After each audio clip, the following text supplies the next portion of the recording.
Today, we've got a very special episode here to go through part two of the 10 most important things to develop in junior players. And of course, this list is in no particular order. Last week, we went through thinking, perception, movement, competitiveness, and winning. And we've got five more lovely qualities to go through today, Mark. Welcome to the show. And I'm very excited to dive into this. Thanks, Connor. Yeah, we got some pretty cool feedback from last week, which I was really excited about. And a lot of people actually reached out. And I think the one they reached out the most about was winning. And I had a question actually from a fellow coach in Australia who was talking a little bit about when do you teach winning?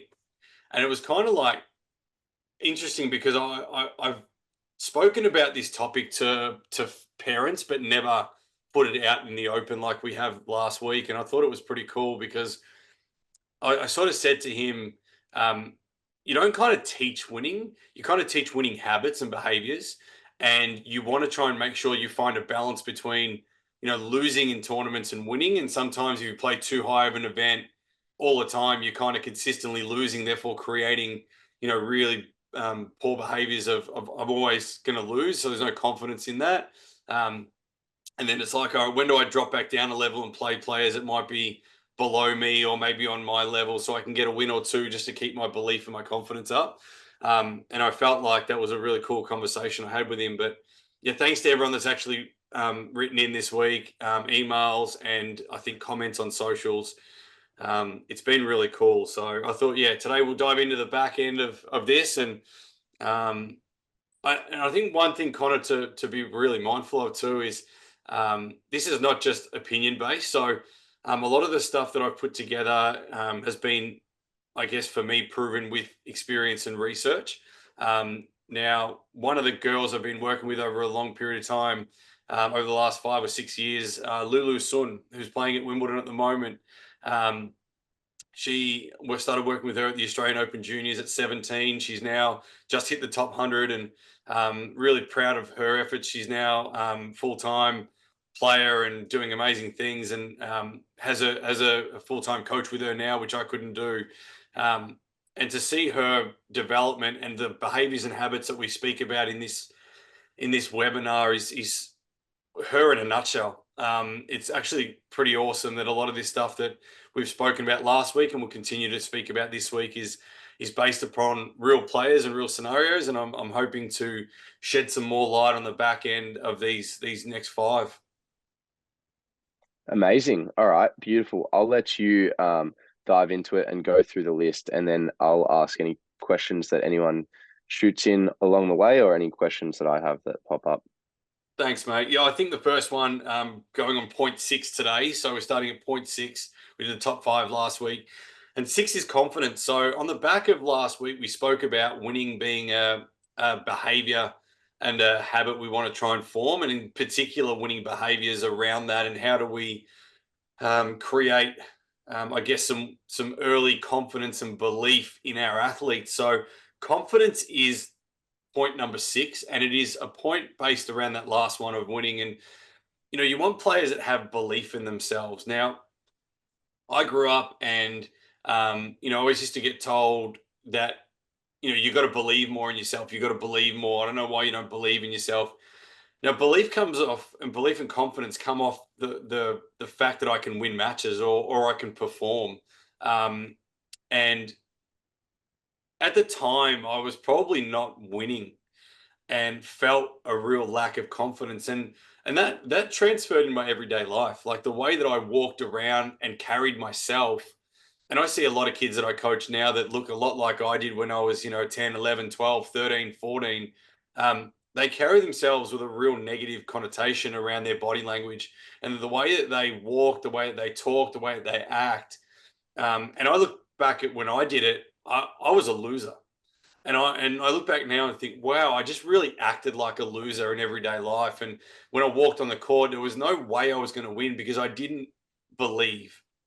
Now, the one thing I try to teach my athletes is the person that stands the opposite end of the court to you has no idea what you're thinking or feeling unless you show them or you tell them.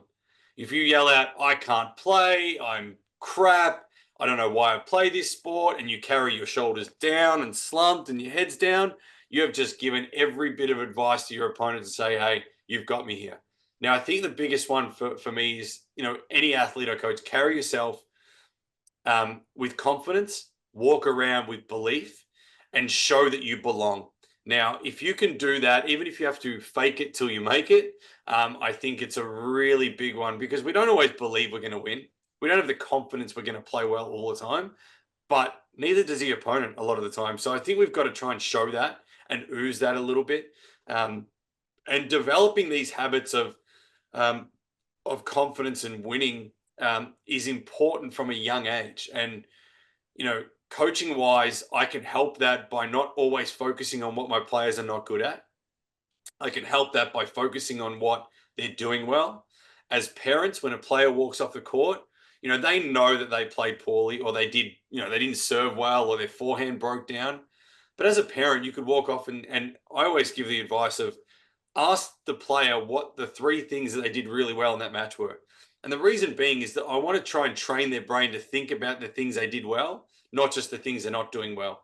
Because we so often gravitate to the negative, and I think that impacts our confidence and our belief in ourselves. So, I think confidence is a really big one to instill in athletes from a very young age. So, what should a player build their confidence upon? Because I know that we've talked about this in the past, and oftentimes I've heard you say that confidence shouldn't be based on the results of your matches. Um, let's just quickly go over that again. Yeah. What is the best way for players to build confidence and to build their confidence on? Well, all the athletes I've worked with in the past, and I'm, talking about some of the world's best players that I've had the privilege of spending, time with, is they put so much work in on the training track that they can't not be confident. You put so much hard work, you're fit enough, strong enough, fast enough, you hit enough serves, you've hit direction serves, you've done enough repetition, you played enough point play. When you've done the work, you kind of feel like, hey, I can do this. And I think that if we can teach our athletes that that is a winning behavior, putting the work in is a winning behavior. You cannot feel confident if you haven't done the work. There's no way I can walk on the court. And I'll give you an example. I played a game of football for the first time in 13 years on Friday, Connor. And I hadn't done any training, just rocked up. I thought I needed to play one more game of footy, hadn't done anything. I walked on the ground. I had no self belief, no confidence, and just felt like a fish out of water. And there's no way I could feel confident because I hadn't put the work in. But with these young players, what we can do is we can ensure that we have a daily or weekly checklist. Have I done my X amount of repetition, my X amount of serves? Have I done my X amount of gym, running, stretching?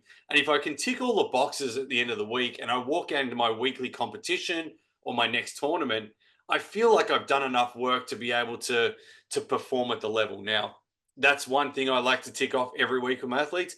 And if they lose a match or don't perform, then I always go back to them and say, okay, did you tick all the boxes? And if the answer is no, then don't expect to perform or play well or believe in yourself and have that confidence. If you did tick the boxes, you should have the belief that you are ready for this match or this tournament, whatever it might be that's coming up. So that's definitely one way, and a really important way. And one of the quotes that I love going by is, confidence is built on a mountain of hard work.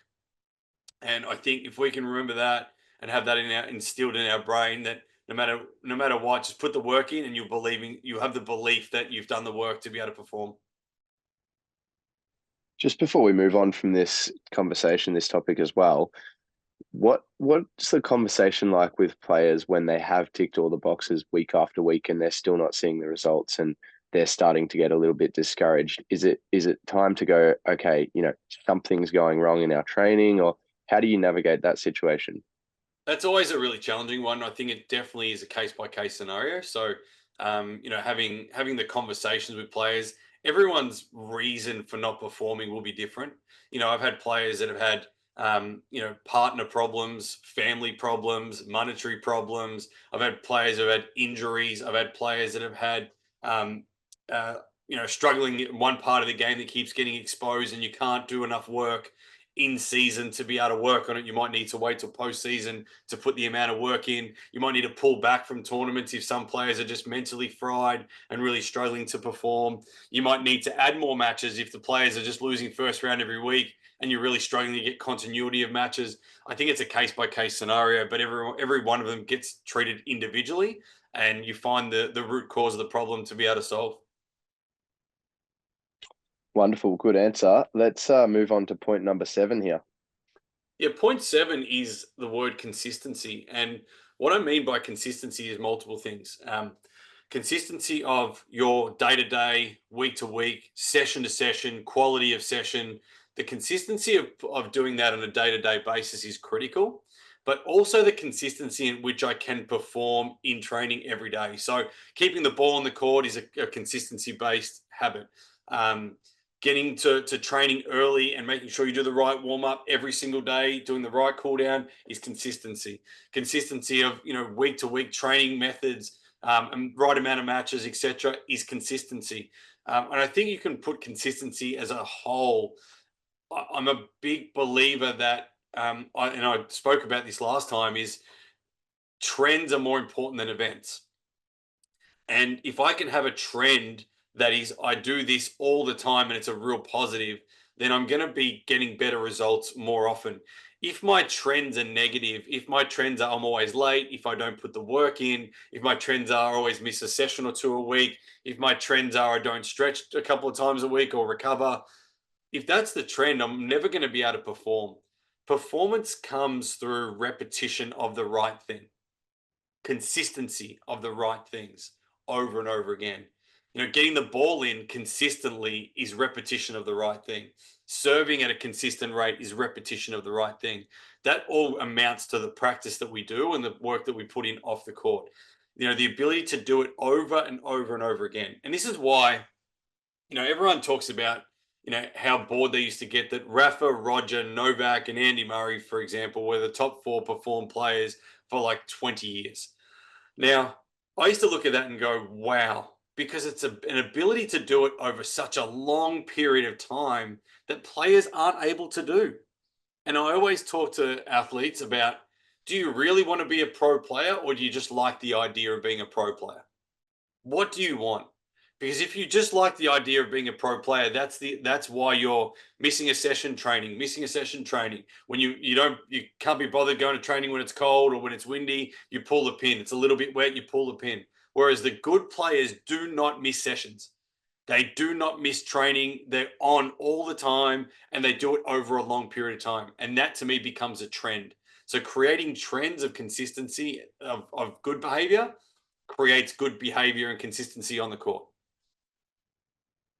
Is this a conversation that you'll have with your players and your junior players, explaining the importance of consistency and showing up? And I guess as a follow on from that, what age would you start to be explaining the importance of these things? Because obviously you don't want it too serious too early on for them.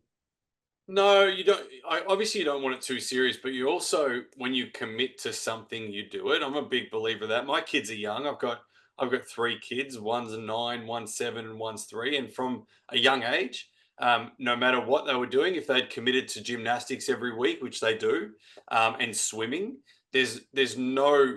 I'm not going tonight. No, you are going tonight. You've committed to it. You've committed to yourself. You committed to us. You committed to your teacher. You committed to going and doing this. We asked you if you want to do it. No matter what it was always about, if you've committed to something, then you follow that through and you see that through. So I think like we can create habits around that. It's no different to school. You're required and you commit to a school every day, and it's your job to go there. And obviously we'll talk about standards later as one of our points, but it's not just turning up, it's doing the work every single day. If you commit to 45 minutes of training every week on a Wednesday, that's your commitment to yourself and to that training session, to that coach, to your parents, whatever it might be. So I think, you know, teaching that consistency of commitment is really important. And no matter what age, it's consistency of homework, it's consistency of, sleep time, it's consistency of wake up time, it's consistency of breakfast. We are teaching young human beings habits and behaviors that are going to hold them in good stead when they're a bit older. we are all creatures of habit, human beings. And if we can teach that from a young age, it just becomes second nature for these kids when they're 12, 13, 14, that they've already learnt this. It doesn't have to be thought about. The more that we can do implicitly, the more we can think of explicitly, because we don't have to worry about the routine of warm up and cool down. We don't have to worry about putting in 100% work and coming every week, because that's what we already know we need to do. It might be the little things that we need to focus on for that day of, might be your forehand stroke production, that you've got brain space to be able to think of that, because you're not thinking about the other stuff that should be implicit anyway. So these sorts of behaviors and consistency of behaviors are really critical to developing not only tennis players, but great human beings. Are you a believer in the quote, how you do one thing is how you do everything? Yeah, I am. Absolutely. Absolutely, I am. And it's funny. We had this conversation, and I had a couple of work experience players with me over the course of the last week of our school term. And one person was always 30 minutes early and one person was always 5 to 10 minutes late. And I kept speaking to them about, if you're consistently 5 to 10 minutes late in a job, in a real job, you will not keep that job. And people don't want to hire people that are sloppy at one thing, because I guarantee you they're going to be sloppy at everything else. And this one particular person is sloppy at shoelace tying, at restringing their rackets in time for their matches, at re-gripping their rackets. And it's a behavior, it's a learned behavior to be sloppy. It's only 5 or 10 minutes. It's only a grip. It's only a shoelace. No, it's not. It means the difference between you performing and not performing. If you can get there early and you're prepared for the time that you're supposed to start your job, then your job becomes easier, because all the hard work's being done in preparation. Now, Djokovic spoke about 90% of his tournaments are in prep. The prep does all the work. 10% of it's on match day. That's it. He's done all the work anyway. He knows he's on autopilot. When the pilot flies a plane, he generally they take off and they land in manual, and then the plane's in autopilot for the rest. And that's kind of what it's like. 2 or 3% up, 2 or 3% down, and 90% in the air. We're literally in autopilot. And as a player, if I can be in autopilot more, it means my behaviors are right to be able to stay in autopilot. If I haven't done the work, which comes back to that consistency element, then if I haven't put the work in consistently, I can't fly in autopilot. I'm flying in manual the whole match, which means my brain space, if I go into this a little bit, 95% of your thoughts are subconscious, 5% are conscious. If all my thoughts are taken up, all my subconscious is taken up what I should be thinking consciously, then come match day, I can't see what the opponent's doing. I can't think of how to change tactics or strategy, because my brain is taken up by things that it should be in the subconscious brain. So my conscious brain's not working to its full potential, because I'm thinking of the habits that should have been formed in my training habits. Like Djokovic spoke about, 90% is done in preparation for his tournament, not at the tournament. Beautiful. That's point number 7, consistency. And what a great way to end it. Let's move on to point number 8. Point number 8 is resilience. And going through the whole journey of tennis, whether that be as a player, now as a coach, and coaches will be able to resonate with this a little bit, is it is a very challenging sport.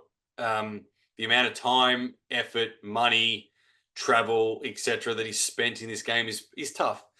You have to overcome injuries. You have to overcome financial setbacks. You have to overcome, lack of sleep. You have to overcome, so many different things in this game, and it is a very testing game to play.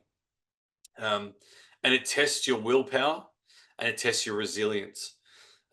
Resilience is what someone spoke to me about early days, is the armor that we wear that protects us when things get really hard. And the more you go through hardship, the more armor and resilience you create. And if that's the case, then I've got armor that is actually literally the size of a bedroom, and I can basically feel it definitely. And I feel like, things are going to happen, and they will happen in our careers. But the more I've gone through over the course of my journey, the more I'm going to be able to understand how to deal with it, because I'll probably have solutions that have been utilized in the past that have worked or not worked, and I'll have better solutions for them in the future. injuries. I've got a lot of kids that, injury, a kid, like for example, I got a message before, one of my players fell over on a wet court, slipped and may have broken their wrist in a match, had to retire. Now, this poor player has missed 6 weeks previous with a similar injury on the wrist, fell over on a wet court, hurt their wrist. And this was about 10 weeks ago. And then before that, I got hit in the eye with a ball and missed 6 weeks as well prior to that. And now this is a really testing time for a 14-year-old kid.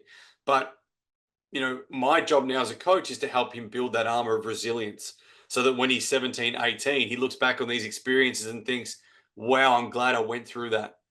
I see everything as an opportunity, not as a problem. And, I've been taught that from a young age. My coach taught me that. His one quote was, there's no such thing as problems, only opportunities. Now I spoke to this young kid about, this is not a problem. It's actually an opportunity to get better, to grow, to improve, to work on other elements of your game, physically strengthen up. Whatever we need to do outside of this arm, we can work on. This is one part of the body. We've got so many other parts that we can actually develop. So you are going to go through a lot of hardship, and even the top players in the world go through it. And I think it's important that we allow, and this is one way to train it, we allow these hardships to be in our lives, in our children's lives as parents. As coaches, we ensure that we teach through the hardships, because the hardships are what make us who we are. But we have to learn the lessons that they teach us rather than focusing on the problem. We focus on the opportunity. Couldn't agree more. I love that quote. There are no problems, only opportunities. It's absolutely wonderful. I think we're starting to run out of time, so let's get to point number 9 and then point number 10, and then we'll have time for any questions at the end. Cool.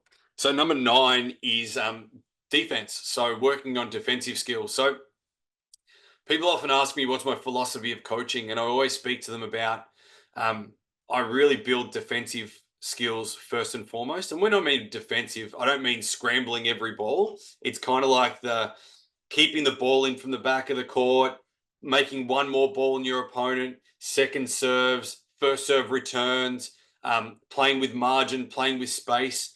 Because what that aims or allows me to do is have a smaller differentiation between my good and my bad.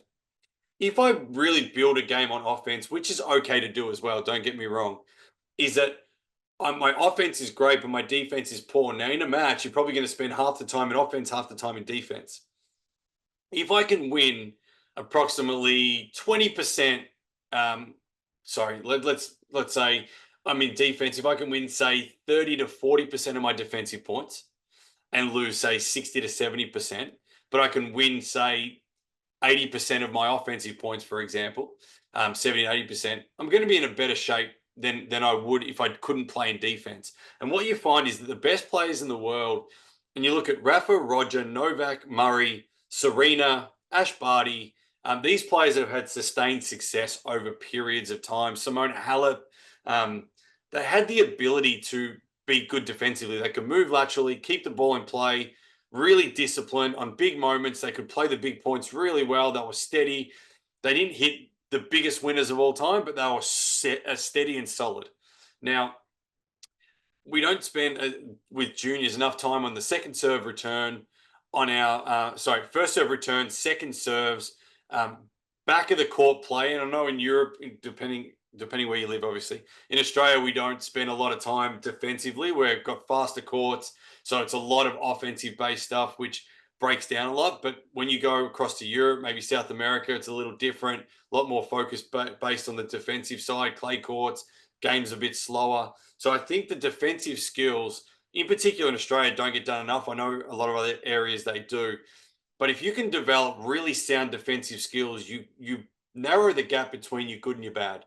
Now, if you want to win more often than not and create winnable habits, you're going to have to keep the ball in play. Tennis is an error-based sport. 70% of points at the top level of the game, the best players in the world finish in error. 70% of points, the top level of the game, finish in an error.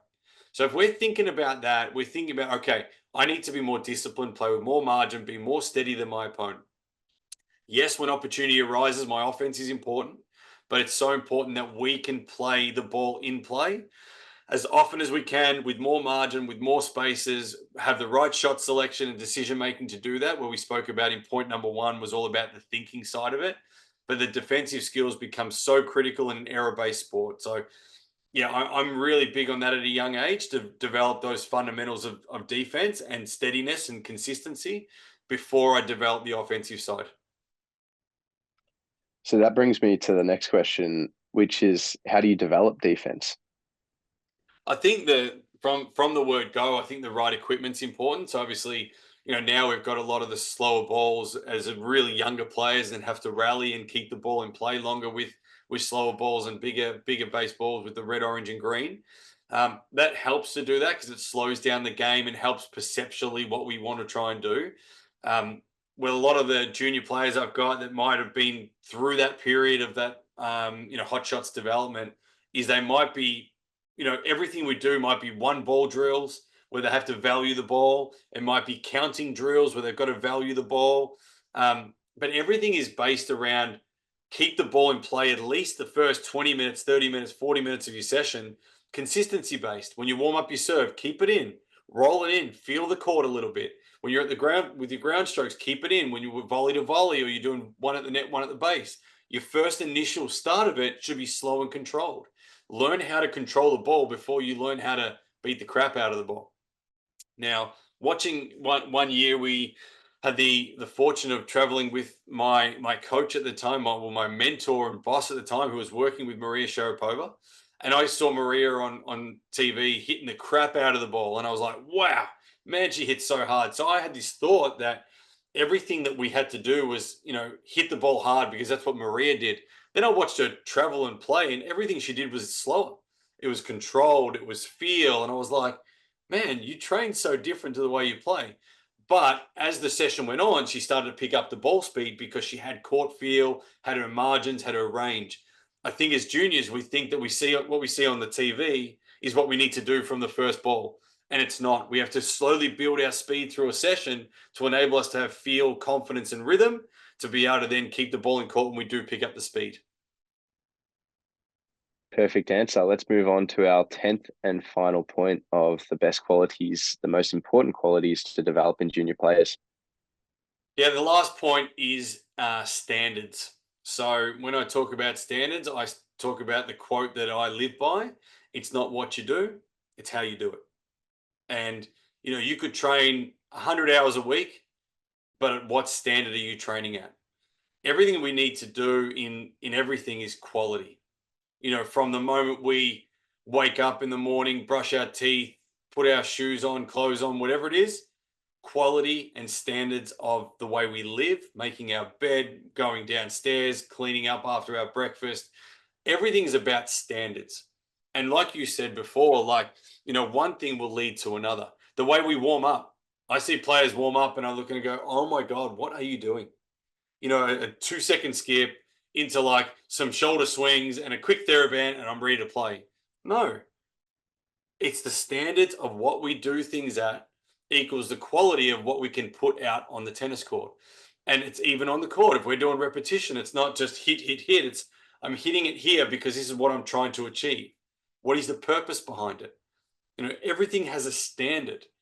We talk about, I work in obviously Australian football, Connor, and we have teams of 45 players. Why is there always one player that is better than others? Why are there always 2 or 3 players better than the rest of the group? The standards at which they do it at, yes, talent comes into it, but the standards of training, gym work, preparation, their diligence to watch tape, video, the standards they do that at, their observation, all that stuff comes into it as to how I'm going to perform. If we just think that we're just going to rock up to training, hit a few balls, and that's enough, there's no chance. It's the quality at what we do things at. And that's no different at coaching either. The quality at what I do things at needs to be first class, right? I need to hold myself account to that as a coach. As a player, don't just like the idea of training, like the idea of training to the highest level you possibly can. And if you're not prepared to do that, you are not prepared to play at the highest level. Whatever you put in, you get out. Go to a vending machine. There's a $2 chocolate. If you put $1 in, I guarantee nothing's going to come out. If you want to put $2 in, you'll get the reward back. You'll get the chocolate back. Whatever you put in on the training court, in the gym, in matches, you will get out. Now, that's really important for young kids to understand. Don't just turn up to training. Turn up and do the work to the highest level you can. Because I know what there's other players out there that are willing to do that, and we only have space for a top 100, a top 50, a top 20. If you're willing or wanting to go to that level, there's other people that are willing to knock you off all over the world. So if you don't want to do the work at the highest level, someone is always prepared to do that work for you. So be ready to be challenged by someone else. And you need to challenge yourself every time you step on a court or warm up or prepare, because it's not what you do, it's how you do it. I know there's probably a lot of kids listening, and I was the same when I was a kid, thinking, oh man, like that life sounds so much fun, but it's a lot of work. Like it's a lot of work. And listening to what you just said, it's sort of that feeling of dread creeps in. Like, man, I got to work my ass off day after day, year after year, year after year to make it. But I think the way to see it now is sort of like that's an opportunity, right? Because so many people aren't willing to do it. So it's so easy to separate yourself. And I'm sure you see it with your kids. You know, you got 40 kids in your academy. I'm sure you see the ones that treat that as an opportunity rather than as a burden. And they're the ones that you know are going to be successful, right? Absolutely. And I use the numbers of 99% of people in the world are average or below, 1% sit above average. And if you want to be above average, then you're going to have to do what others aren't prepared to do. And that's the challenge of anything in life. If you just want to fit in, great. You just fit in, be average Joe. If you want to stand out, that's going to be more important. And I look at, it's everywhere from football clubs to tennis environments. You see the 1% club. There's a nice TV show now come out called the 1% Club. You see the 1% Club, and that's the 1% that want to stand out and be different. Different is good. Don't be scared of different. I was always scared of it, of being judged, but now I look back at it and go, well, I wouldn't be where I am today, doing what I do, what I love, if I stood within that 99% of people. I chose to be different, and I'm encouraging all my athletes to choose to be different. That I'll support them in everything they do and protect them from anyone that wants to go at them because they are different. Because that's what's going to get you to the top level of the game, is being different and having higher standards than anybody else. Anybody can do the work, but it's who's willing to do the work at the highest level that's going to succeed. So I think that's the biggest point I'm going to leave you with.